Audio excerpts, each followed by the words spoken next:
pointed right at the first baseman, and that's an easy play. Oh, he missed him. How in the world did that happen? That is extreme agility by a former football player. That looked like he was heading into the secondary and evaded the free safety. Up. Well, he reached with a hand, and the ball wasn't in the hand.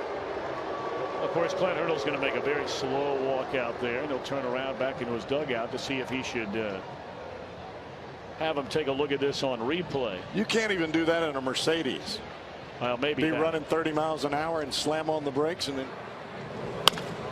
And right to the shortstop on contact. Hayward was headed home. He's in a rundown, and he avoided the tag, and all hands are safe.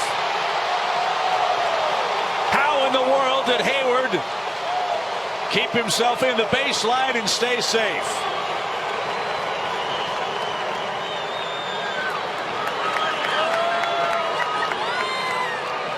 And did Hayward hurt himself on the dive back to the bag? He's waving that he's okay. You got a right-handed thrower, of course, with the gloves on the grass, the infield side. Couldn't reach across his body. He wasn't that far on the line. In fact, he wasn't even on the grass. Just jackknifed out of the way. The attack on offense is a great thing. Alex runs, and now he's going to get in a run down. Escobar. Come on. Boy, Alex is doing his part, and now Escobar caught in between third and home. And did he get around the tag? He did!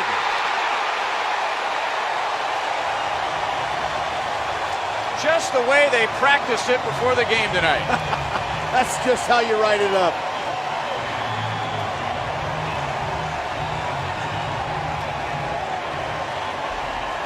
How about that? Alex Gordon, he took off almost like it was planned, but with one out. Usually you do a play like that with 2 outs. That was like a schoolyard game of pickle. It was, and it was the finest job of staying in a rundown I've seen all year. Both guys, look at Escobar, gave him a move. I mean, there's some running backs in the NFL that would love that move. He just tricked Gomes, and his jock is hanging. Beautiful move right there. He missed him with the tag. Great call by the umpire. And they scored a run, and the crowd loves it here. They want a curtain call from Escobar. They have Ellsbury running early and now caught in a rundown. It continues, and he's safe back to the bag.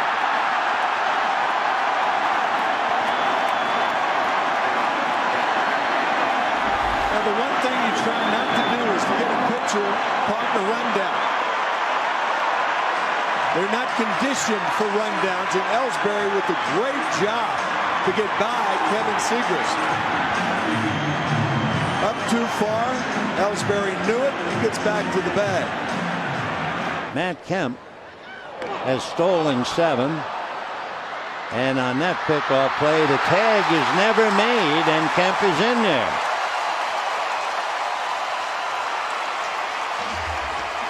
Matt's pretty fortunate, a sheepish grin on his face. He looked back at Davey Lopes. And the Brewers trying to converge on him. And they gave him an opening.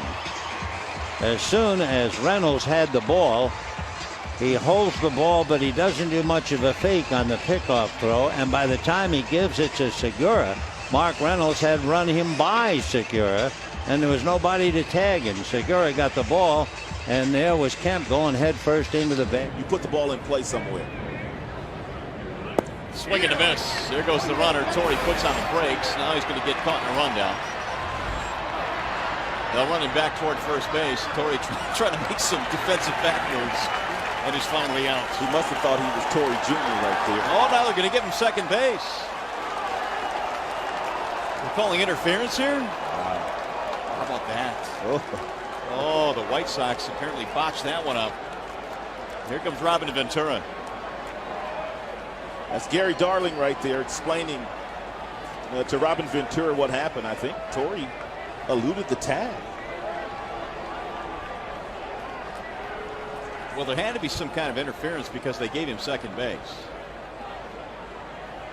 I don't know if he was forced out of the baseline, and that's the call by Gary Darling, but the explanation now is being handed down to Robin Ventura, who's not too happy with it.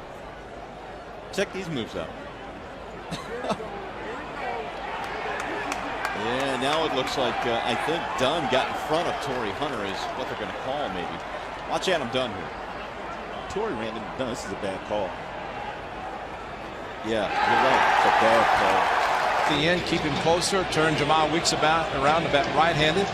Yeah. And Coco's going to be picked off the rundown, and it ends up in the hands of the pitcher who missed the tag, and Coco gets back. Wow. Wow. Houdini.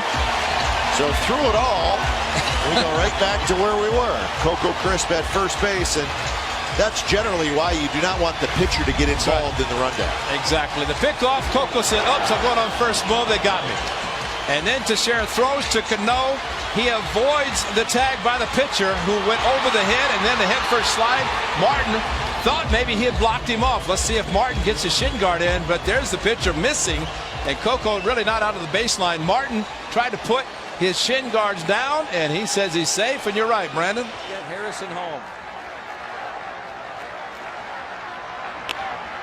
And now Harrison will be caught between second and third, and Mejia will run right at him. Harrison will try and stay in a rundown long enough to get Polanco there. Safe. He's still in the rundown. And he is still safe. Unbelievable. No way. That's impossible. That is impossible. He could not possibly have done that. He could not possibly have stayed in that rundown long enough. Got caught. At the very least, Harrison stays in the rundown long enough to get Polanco. Nothing yet. Does it go out of the baseline there? I don't think there's any way they overrule this. This is as close as they come to tagging him. Right there.